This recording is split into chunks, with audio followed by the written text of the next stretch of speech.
26 வருட நம்பிக்கை, லட்சக்கணக்கான சந்தோஷ திருமணங்கள். கல்யாணம்னாலே தமிழ் மேட்ரிமோனி தான். மே 29 முதல் ஜூன் 1 வரை James and Co foundation day flash sale. இந்த 10 வயது சிறுமி வெல்டிங் ஷாப்பில் ஒர்க் பண்ணக்கூடிய பேரண்ட்ஸ் நைட் ஆகியும் அந்த குழந்தை வந்துட்டு வீட்டுக்கு வரலனோடனே பேரண்ட்ஸ் என்ன பண்ணியிருப்பாங்க, விளையாட போன குழந்தை வீட்டுக்கு வரல அப்படின்னு சொல்லி போய் கேட்கும் போது இந்த மாதிரி ஒரு மாமா கூட்டிகிட்டு போனார் அப்படிங்கிற மாதிரி சொல்லியிருக்காங்க. ஸோ அந்த பர்சன் கிட்ட போய் கேட்டப்போ வந்து இல்லை நான் வந்து கூட்டிகிட்டு போயிட்டு சாக்லேட் வாங்கி கொடுத்துட்டு வீட்டில் கொண்டு வந்து விட்டுட்டேன் நான், அதுக்கப்புறம் வேறு ஒருத்தர் கூட்டிகிட்டு போனார் அப்படிங்கிற மாதிரி சொல்லி வாங்க நானும் உங்கள் கூட சேர்ந்து தேடுறேன் அப்படிங்கிற மாதிரி முந்தா நேற்று ஆரம்பித்து நேற்று மதியம் வரைக்கும் தேடி இருக்காங்க எல்லா இடத்துலையும் குழந்தைய. இதில் என்னென்னா அந்த சிறுமிக்கும் சிறுமியோட குடும்பத்துக்கும் நன்கு பரிச்சயமான நபராலேயே இது நடத்தப்பட்டிருக்கு. கடற்கரை கண்ணாம்பாளையம் அங்கே வந்து அங்கே இருக்கக்கூடிய சிசிடிவி காட்சியிலும் இந்த கார்த்திக் அப்படிங்கிற பர்சன் வந்து நடமாட்டினது தெரிய வந்திருக்கு. கார்த்திக் யார் அப்படின்னா அவங்களுடைய நெய்பர்னு சொல்லப்படுது. ஸோ அந்த மாதிரி இருக்கும் போது இந்த மாதிரி தேட ஆரம்பிக்கும் போது காவல்துறையினர் என்ன பண்ணியிருக்காங்க அப்படின்னா அவங்களுக்கு ஒரு சந்தேகம் ஏற்பட்டிருக்கு அந்த பர்சன் மேலே. அதாவது யார் கூட சேர்ந்து வாங்க நான் கூட்டிகிட்டு வந்து விட்டுட்டேன்னு சொன்னவர் மீது வாங்க நானும் கூட சேர்ந்து தேடுறேன்னு சொன்னாங்க இல்லையா, அவர் மீது சந்தேகம் ஏற்பட்டு கூப்பிட்டுட்டு போய் விசாரிச்சிருக்காங்க. ப்ளஸ் சிசிடிவியும் பார்த்துருக்காங்க. சிசிடிவியில் உறுதி செய்யப்பட்டிருக்கு அந்த பர்சன் தான் முகமே சிதைஞ்சிருந்தது, கழுத்து வந்து அந்த சிறுமியோட முடியை வைத்து கழுத்து நெரிக்கப்பட்டிருக்கு, அந்த மாதிரி எல்லாமே அவங்களுடைய பேரண்ட்ஸ் வந்து இங்கே சொல்கிறாங்க. கூட இன்னொரு நபர் இருக்கார் இல்லையா, மோகன்ராஜ் அப்படிங்கிற பர்சன் உதவி செஞ்சவர், அவரும் அரெஸ்ட் பண்ணப்பட்டிருக்காரு. இதில் என்னென்னா அவரும் இந்த குற்ற சம்பவத்தில் ஈடுபட்டிருக்காரா, சிறுமி எங்கே நீ என்ன பண்ண எங்கே நீ போட்ட அப்படின்னு கேட்கும்போது அந்த இடத்த போய் அங்கே காமிச்சிருக்கான். அங்கே தான் அந்த குளத்துல இருந்து அந்த சிறுமியோடைய உடலை வந்து கைப்பற்றியிருக்காங்க. இதற்காக தான் அந்த சாலை மறியலானது இங்கே நடத்தப்பட்டுச்சு இல்லையா. அதாவது நேற்று இரவுலேருந்து இன்றைக்கி காலையில் வரைக்கும் அவங்க வந்துட்டு அந்த சூலூர் காவல் நிலையம் முன்பாக கோவை திருச்சி சாலையில் வந்துட்டு நடத்தப்பட்ட ஒரு சாலை மறியல். ஒன்று என்கவுண்டர் பண்ணுங்க இல்லை தூக்கு தண்டனை அப்படி. ஐபிசி மங்கை நேயர்கள் அனைவருக்கும் அன்பு வணக்கம். இன்றைக்கி நம்ம கூட லீகலி ஃபிட் சீரீஸில் இன்றைக்கி வந்து பரபரப்பாக பேசப்பட்டு இருக்க ஒரு கேஸ் விஷயமா நம்ம கூட பகிர்ந்து கொள்வதற்காக அட்வொகேட் பிரியதர்ஷினி மேம் நம்ம கூட இணைந்திருக்கிறார்கள். மேம் வணக்கம். வணக்கம் மேம். மேம் இன்றைக்கி காலையிலேருந்து ரொம்ப பரபரப்பாக போயிட்டு இருக்க ஒரு விஷயம் என்ன அப்படின்னா, கோவை சூலூரில் ஒரு 10 வயது சிறுமி அந்த பொண்ணை வந்து பாலியல் வன்கொடுமை செய்து ஒரு ஆற்றுல வந்து தூக்கி வீசியிருக்காங்க அப்படிங்கிறது வந்து பொதுமக்கள் மத்தியில் ஒரு மிகப்பெரும் பரபரப்பையும் அச்சத்தையும் ஏற்படுத்தியிருக்கு. இந்த கேஸ் இது என்ன நடந்துச்சு, இதோட அவுட்லைன் என்ன மேம்? எஸ், இந்த கேஸை பொறுத்த வரைக்கும் அகெயின் நம்ம இப்போ பெருசாக எதிர்பார்க்கப்பட்டது வந்து லைக் போஸ்ட்மார்ட்டம் ரிப்போர்ட். ஏன்னா இன்றைக்கி அந்த பாதிக்கப்பட்ட சிறுமி வந்து உயிரோடு இல்லை. ஏன்னா அவங்க உயிரோடு இருந்திருந்தால் வந்து அவங்களோட விக்டிம் ஸ்டேட்மெண்ட்டு வந்து வச்சு நமக்கு விஷயங்கள் வெளியில் தெரிய வந்திருக்கும். இப்போ வந்து நமக்கு போஸ்ட்மார்ட்டம் ஆனதை நிறைவு பெற்று இங்கே ஐஜி ரம்யா பாரதி மேம் அவங்க வந்துட்டு லைக் ப்ரெஸ் மீட் பண்ண போகிறாங்க அப்படிங்கிற ஒரு விஷயம் இருக்குது. அங்கே சொன்ன சில தகவல்களும் இப்போ நமக்கு வந்திருக்கு. ஸோ அதற்கு முன்னாடி பார்த்தோம் அப்படின்னா ஐ திங்க் ஒரு 2 நாளாக கிட்டத்தட்ட நேற்று இன்னைக்கு அப்படிங்கிற மாதிரியான ஒரு விஷயம் இதனை நோக்கி தான் போய்கிட்டு இருக்கு. அதாவது முந்தா நேற்று ஈவினிங்லேருந்து ஆரம்பித்த ஒரு விஷயம். ஓகே, அதாவது ஈவினிங் வந்துட்டு இந்த 10 வயது சிறுமி, ஓகே, அதாவது வெல்டிங் ஷாப்பில் ஒர்க் பண்ணக்கூடிய பேரண்ட்ஸ் அவங்களுடைய லைக் பிள்ளை தான் இவங்க. அவங்க ஃப்ரெண்ட்ஸோடு விளையாடிக்கிட்டு இருந்தப்போ ஓகே அந்த ஃப்ரெண்ட்ஸோடு அவங்க வந்து அங்கே விளையாடிட்டு இருந்திருக்காங்க. இருக்கும் போது சடனாக என்ன இருக்குது அப்படின்னா நைட் ஆகியும் அந்த குழந்தை வந்துட்டு வீட்டுக்கு வரலனோடனே பேரண்ட்ஸ் என்ன பண்ணியிருப்பாங்க, விளையாட போன குழந்தை வீட்டுக்கு வரல அப்படின்னு சொல்லி போய் கேட்கும் போது இல்லை இந்த மாதிரி ஒரு மாமா கூட்டிகிட்டு போனார் அப்படிங்கிற மாதிரி சொல்லியிருக்காங்க. ஸோ அந்த பர்சன் கிட்ட போய் கேட்டப்போ வந்து இல்லை நான் வந்து கூட்டிகிட்டு போயிட்டு சாக்லேட் வாங்கி கொடுத்துட்டு வீட்டில் கொண்டு வந்து விட்டுட்டேன் நான், ஓகே, அதுக்கப்புறம் வேறு ஒருத்தர் கூட்டிகிட்டு போனார் அப்படிங்கிற மாதிரி சொல்லி வாங்க நானும் உங்கள் கூட சேர்ந்து தேடுறேன் அப்படிங்கிற மாதிரி முந்தா நேற்று ஆரம்பித்து நேற்று மதியம் வரைக்கும் தேடி இருக்காங்க எல்லா இடத்துலையும் குழந்தைய. எங்கேயும் தேடி குழந்தை கிடைக்கல. இன்னொன்று இதில் போலீஸ் கம்ப்ளைண்ட் எப்போ ரெஜிஸ்டர் பண்ணாங்க அப்படிங்கிறதும் வந்து நமக்கு இன்னும் டைமிங் வந்து நமக்கு கன்ஃபார்ம்டாக வரல. நேற்று காலையில் பண்ணாங்களா, ஆஃப்டர்நூன் பண்ணாங்களா அப்படிங்கிற விஷயம், இல்லை முந்தா நேற்று நைட்டு பண்ணாங்களான்ற மாதிரியான கரெக்ட் எக்ஸாக்ட் டைம் லைன் வந்து நமக்கு இன்னும் கிடைக்கல. ஓகே, ஸோ அது அகெயின் காவல்துறை அவங்க தரப்புலேருந்து விளக்கங்கள் கொடுக்கும்போது அது நமக்கு தெரிய வரும். ஓகே, ஸோ அந்த மாதிரி இருக்கும்போது இந்த மாதிரி தேட ஆரம்பிக்கும் போது காவல்துறையினர் என்ன பண்ணியிருக்காங்க அப்படின்னா அவங்களுக்கு ஒரு சந்தேகம் ஏற்பட்டிருக்கு அந்த பர்சன் மேலே. அதாவது யார் கூட சேர்ந்து வாங்க நான் கூட்டிகிட்டு வந்து விட்டுட்டேன்னு சொன்னவர் மீது வாங்க நானும் கூட சேர்ந்து தேடுறேன்னு சொன்னாங்க இல்லையா, அவர் மீது சந்தேகம் ஏற்பட்டு கூப்பிட்டுட்டு போய் விசாரிச்சிருக்காங்க. ப்ளஸ் சிசிடிவியும் பார்த்துருக்காங்க. சிசிடிவியில் உறுதி செய்யப்பட்டிருக்கு அந்த பர்சன் தான் அந்த குழந்தைய கூட்டிகிட்டு போனது, ப்ளஸ் இந்த மாதிரியான ஒரு நிலைமைக்கு ஆளாக்குனது அப்படின்னு சொல்லி. ஸ்டேஷன் கூட்டிகிட்டு போய் விசாரிக்கும் போது எஸ் கன்ஃபெஷன் ஸ்டேட்மெண்ட்டில் அவன் எல்லாத்தையும் சொன்னதாக இருக்குது. என்னென்னா ஆமாம் நான் தான் சாக்லேட் வாங்கி தரேன்னு சொல்லி கூட்டிகிட்டு போய் பாலியல் வன்கொடுமை செய்து கொலை பண்ணி நான் தான் கொலை பண்ணேன் அப்படின்னு சொல்லி கன்ஃபெஷன் ஸ்டேட்மெண்ட்டில் ஒத்துக்கிட்டதாக சொல்லப்பட்டது. அப்படியே அந்த பர்சனே ஒத்துக்கிட்டோம். இது ஏன் இன்னும் வந்துட்டு போக்சோ கேசஸ் போட்டாங்களா, இல்லை ஏன் இன்னும் பாலியல் ரீதியான விஷயம்னு சொல்லாமல் லைக் கொலை, கடத்தல், கொடூரமான தாக்குதல் ஏற்படுத்துதல் அப்படிங்கிற மாதிரி மட்டும் லைக் கேஸ் ஃபைல் பண்ணப்பட்டிருக்கா அப்படிங்கிற மாதிரியான தகவல் எல்லாமே இங்கே நமக்கு வந்துட்டு இருந்தது. இதில் இப்போ காவல்துறை தரப்பில் என்ன சொல்லியிருக்காங்க அப்படின்னா, அன்னைக்கு அதாவது அந்த சிறுமி விளையாடிட்டு இருந்தாங்க கூட்டிகிட்டு போனது சிசிடிவி வந்து அந்த பர்சன் கூட்டிகிட்டு போனது ரெஜிஸ்டர் ஆகிருக்கு. ப்ளஸ் எங்கே அந்த சம்பவம் நடந்ததோ, அதாவது இங்கே என்னென்னா குளக்கரை கண்ணாம்பாளையம் அங்கே வந்து அங்கே இருக்கக்கூடிய சிசிடிவி காட்சியிலும் இந்த கார்த்திக் அப்படிங்கிற பர்சன் வந்து நடமாட்டினது தெரிய வந்திருக்கு. கார்த்திக் யார் அப்படின்னா அவங்களுடைய நெய்பர்னு சொல்லப்படுது. அதாவது அவங்க அம்மாவும் ஒரு இதில் சொல்லியிருந்தாங்க, உங்களுக்கு ஏதாவது முன்விரோதம் இருக்கா அப்படின்லாம் ப்ளஸ் அங்கே கேட்கும் போது வந்துட்டு இல்லைங்க வந்தார், அவரும் வந்து நாங்கள் காலி பண்ணிட்டார், 10 நாள் என்னவோ காலி பண்ணிட்டார் அப்படிங்கிற மாதிரி சொன்னாங்க. இதில் என்னென்னா அந்த சிறுமிக்கும் சிறுமியோட குடும்பத்துக்கும் நன்கு பரிச்சயமான நபராலேயே இது நடத்தப்பட்டிருக்கு. ஓகே, அந்த மாதிரியான ஒரு நபர்ன்றதுனால இவங்களுக்கும் ஒரு வேளை சந்தேகம் வரலையா நமக்கு தெரியல. ஓகே, ஏன்னா குழந்தைங்க கிட்ட எப்பவுமே நான் சொல்கிற விஷயம் என்னவா இருக்குன்னா, தெரியாதவங்க கூப்பிட்டா போகாத, தெரியாதவங்க ஏதாவது கொடுத்தா வாங்கி சாப்பிடாத அப்படிங்கிற மாதிரி தானே நம்ம சொல்லிக்கிட்டே இருப்போம். பட் இவங்க தெரிஞ்ச நபர் தானே, அந்த குழந்தைக்கும் என்ன ஒரு ஃபீல் இருக்குன்னா, பக்கத்து வீட்டு அங்கிள், பக்கத்து வீட்டு மாமா அப்படிங்கிற ஒரு ஃபீல் தானே அந்த இடத்துல இருக்கும் அந்த குழந்தைக்கும். இல்லை நமக்கு வர வேண்டிய விஷயம் என்ன அப்படின்னா, எதற்காக அந்த குழந்தைய வந்து அங்கே வந்து கூட்டிகிட்டு போனாங்க, அந்த நோக்கத்தோடு தான் கூட்டிகிட்டு போனாங்களா. ஓகே, இன்னொன்று இந்த பாலியல் ரீதியான வன்கொடுமை அப்படிங்கிறது ஒரு விஷயம் வந்து இங்கே நிகழ்த்தப்பட்டிருக்கு இல்லையா, அது வந்துட்டு பண்ணதுனால அந்த குழந்தையோடைய உயிர் போயிடுச்சா, இல்லை பண்ணதுக்கப்புறம் மாட்டிக்கக்கூடாதுன்னு அந்த குழந்தை பண்ணாங்களா, இவ்வளோ விஷயம் நமக்கு இங்கே தெரிய வேண்டியது இருக்குது. அது எல்லாமே போஸ்ட்மார்ட்டம் வைத்து நமக்கு தெரியும். ஏன்னா அவங்க பேரண்ட்ஸ் சைடு இப்போ பேசும்போது பார்க்கும்போது அவங்க சைடு அவங்க என்ன சொல்கிறாங்க அப்படின்னா, இல்லை முகமே சிதைஞ்சிருந்தது, கழுத்து வந்து அந்த சிறுமியோட முடியை வைத்து கழுத்து நெரிக்கப்பட்டிருக்கு, அந்த மாதிரி எல்லாமே அவங்களுடைய பேரண்ட்ஸ் வந்து இங்கே சொல்கிறாங்க. ஓகே, பட் ஆனால் நமக்கு இன்னும் எதுவும் அஃபிஷியலாக இந்த இடத்துல வரலை.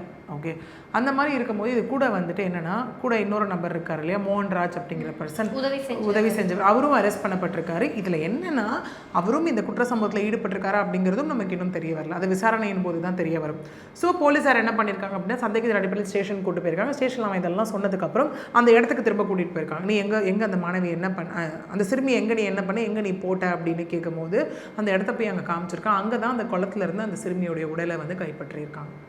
அந்த உடலை கைப்பற்றி தான் இஎஸ்ஐ மருத்துவமனைக்கு வந்து உடல் கூராய்வுக்கும் அங்கே தப்பிக்க முயற்சி பண்ணும்போது தான் இந்த கை காலில் வந்து எலும்பு முறிவு ஏற்பட்டு வலது கை வலது காலில் வந்து கட்டுக்கள் போடப்பட்டு அதே அரசு மருத்துவமனையில் வந்து தீவிர சிகிச்சை பிரிவில் அனுமதிக்கப்பட்டிருக்கான். கூடவே இந்த மோகன்ராஜ் அப்படிங்கிற பர்சனும் இங்கே என்ன அப்படின்னா அரெஸ்ட் பண்ணப்பட்டு சூலூர் குற்றவியல் நீதித்துறை நடுவர் நீதிமன்ற நீதிபதி முன்பு ஆஜர்படுத்தப்பட்டு 27ஆம் தேதி வரைக்கும் நீதிமன்ற காவல் எடுக்கப்பட்டிருக்கு இப்போ. ஓகே, ஸோ இது ஒரு புறம் வந்து இங்கே போயிட்டுருக்கு. இப்போது என்ன காவல்துறை தரப்புலேருந்து இப்போ சொல்லப்பட்டிருக்கு அப்படின்னா, அதாவது இப்போ இவங்க இருக்காங்க இல்லையா இந்த ஃபேமிலி, இவங்க வந்து 15 நாளுக்கு முன்னாடி தான் அந்த இடத்துக்கே வந்தாங்கன்னு சொல்லப்படுது. ஓகே, அந்த கிராமத்துக்கு எங்கே அப்படின்னா இந்த கோயம்புத்தூர் டிஸ்ட்ரிக்ட் சூலூர், ஓகே, அந்த பள்ளப்பாளையம், ஓகே அப்படிங்கிற இடத்துல இருக்கக்கூடிய பாரதிபுரம் அந்த இடத்துல தான் இது அந்த இடத்தை சார்ந்தவங்க தான் வந்தாங்கன்னு சொல்லப்படுது. கூடவே இங்கே என்ன அப்படின்னா பிரேத பரிசோதனையில் தான் காரணங்கள் தெரிய வரும், என்ன பண்ணி இந்த சிறுமியை வந்து கொன்னாங்க, இந்த கொலைக்கான காரணம் என்ன அப்படின்றது தெரிய வரும். பட் இந்த கைதான இருவருமே பெயிலில் வர முடியாத அளவுக்கு தான் இங்கே செக்ஷன்ஸ் போட்டிருக்கோம் அப்படிங்கிற மாதிரி தான் அங்கே வந்து ஐஜி அவர்கள் சொன்ன மாதிரி இருக்குது. கூடவே இதெல்லாம் இருந்தது அப்படின்னா, ஒருவேளை இதெல்லாம் நிரூபிக்கப்பட்டுச்சு அப்படின்னா போக்சோ கேஸ் இங்கே ரெஜிஸ்டர் பண்ணப்படும்னு சொல்லியிருக்கு. ஓகே, என்னென்னா இந்த செக்ஷன்ஸ் எல்லாம் இன்க்ளூட் பண்ணப்பட்டு அடிஷ்னல் எஃப்ஐஆரோ இல்லை இந்த எஃப்ஐஆர் ஆல்டர் பண்ணப்பட்டோ அந்த விஷயமானது அங்கே மேற்கொள்ளப்படும். கூடவே டாக்டர்ஸோட முதல் அறிக்கையில் இது பாலியல் வன்கொடுமை அப்படின்றது உறுதி செய்யப்பட்டதாகவும் இருக்குது. ஓகே, இங்கே கேட்கலாம் அந்த பர்சனே சொல்லிட்டார்ல, அப்புறம் என்னென்னு பார்க்கும்போது சயின்டிஃபிக் எவிடன்ஸுன்றது ஒன்று வேணும் இல்லையா நமக்கு, அதாவது சயின்டிஃபிக்கலாக இது ப்ரூவ் பண்ணப்பட்டது, அறிவியல் பூர்வமாக இது நிரூபணமாகிவிட்டது, இது பாலியல் ரீதியான வன்கொடுமை தான் அப்படின்னு சொல்லி.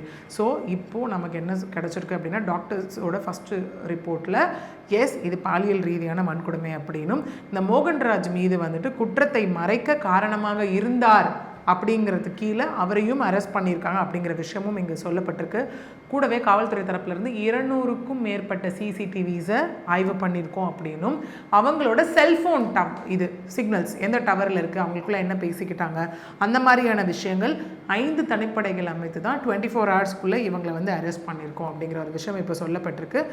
Like complete reason for death அப்படிங்கிறது அந்த உடற்கூறாய்வு ரிப்போர்ட் இருக்கு இல்லையா, அதன் மூலியமாகத்தான் நமக்கு தெரிய வரும் அப்படின்னு சொல்லியிருக்காங்க.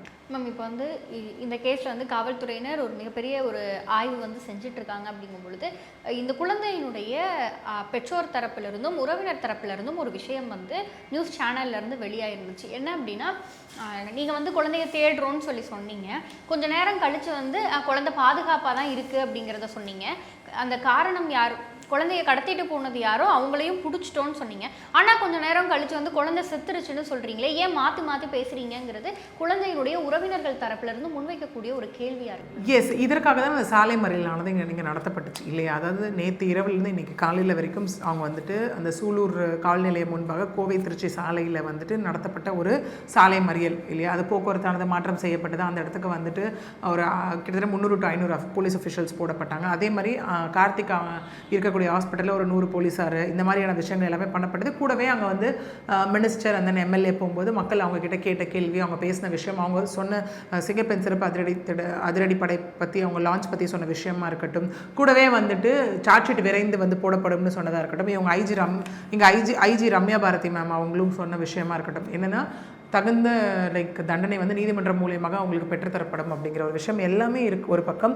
கூடவே எஸ், இதையும் நான் பார்த்தேன். அவங்க பேரண்ட்ஸ் வந்து அங்கே சொல்லும் போது, இல்லைங்க நீங்கள் வந்து கேட்கும் போது ஈவினிங் வரைக்கும் வந்துட்டு இல்லை குழந்தை வந்து எங்கள் கஸ்டடியில் தான் சேஃபாக இருக்காங்கன்னு சொன்னீங்க. எஃப்ஐஆரில் வந்து அரௌண்ட் ஒரு 7-8 o'clock சைன் வாங்கும்போது தான் குழந்தை இறந்துட்டாங்கன்றதையே அவங்க சொன்னாங்க அப்படிங்கிற மாதிரியான விஷயங்கள் எல்லாமே சொல்லப்பட்டது.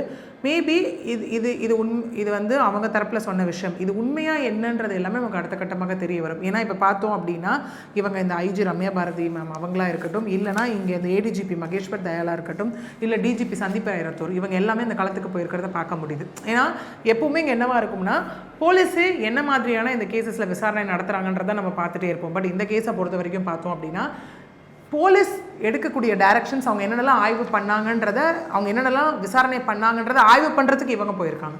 ஓகே, அதாவது அந்த சிசிடிவி பற்றி சொன்னாங்க இல்லையா, அது அவன் எப்படி எஸ்கேப் ஆக ட்ரை பண்ணான், ஓகே அவங்ககிட்ட என்னென்ன மாதிரி வாக்குமூலம் வாங்கினீங்க, மேற்கொண்டு என்னென்ன பண்ண போகிறீங்க, அந்த மாதிரியான விஷயங்கள் எல்லாமே இப்போ இவங்க போய் அங்கே ஆய்வு வந்து பண்ணிக்கிட்டு இருக்காங்க. மேம் இப்போ வந்து பெற்றோர்கள் தரப்புலேருந்தும் அவங்க குழந்தையோட உறவினர்கள் தரப்புலேருந்தும் ஒரு விஷயம் சொல்கிறாங்க. அவனை நீங்கள் பிடிச்சி நீங்கள் கோர்ட்டில் போய் அவனுக்கான தண்டனை கிடச்சிச்சு அப்படின்னாலும் ஜெயிலில் உட்கார வச்சு நல்லா சாப்பாடு போடுவீங்க, எங்ககிட்ட விடுங்க, நாங்களாவது இது பண்ணிடுறோம், இது வந்து சரியாயிடும்னு பார்த்தாலுமே வந்து இதுக்கு ஒரு முற்றுப்புள்ளி அப்படிங்கிறது இல்லவே இல்லையே அப்படின்னு சொல்லி பொதுமக்கள் மத்தியில் ஒரு மிகப்பெரிய கேள்வி வந்துட்டு இருக்குல்ல மேம்.